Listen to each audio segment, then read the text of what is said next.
আজকে আমাদের 15 যে ফাইনাল ম্যাচটি অনুষ্ঠিত হয়েছে সেই ফাইনাল ম্যাচটি 1-1 এক গোলের সমতায় থাকার কারণে টাই ফিগার হয়েছে। টাই ফিগারে প্রথমে শট করলেন আলামিন এবং ফ্যান্টাস্টিক সেভ, এবং দ্বিতীয় শটের জন্য রয়েছে যতীন।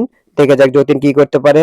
যতীন খুব সুন্দর একটি শট করার জন্য এগিয়ে যাচ্ছে এবং যতীন খুব সুন্দর একটি শট করলেন এবং গোলকিপার সেভ করে দিলেন, যদিও শটটি ভালো ছিল।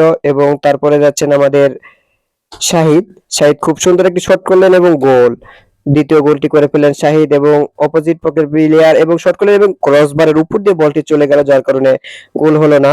তৃতীয় নাম্বার শট করার জন্য রেডি সাফায়েত। দেখে যাক সাফায়েত কি করতে পারেন।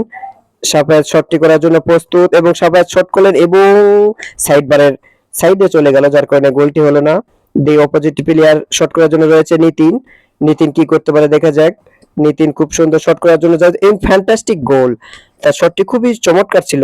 এবং চতুর্থ নাম্বার হিট করার জন্য রেডি আলামিন। রানা রানা রানা শট করলেন এবং ক্রসবারের লেগে গোলের ভিতরে ঢুকে গেল, যার কারণে গোলটি হয়ে গেল।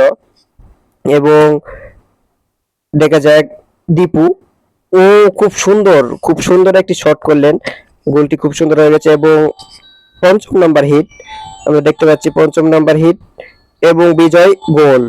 গোলকিপারের হাতে লাগে বলটির ভিতরে ঢুকে গেল এবং পঞ্চম নাম্বার হিট ক্রসবারের উপর দিয়ে চলে গেল, যার কারণে এক গোলে হারিয়ে গেল।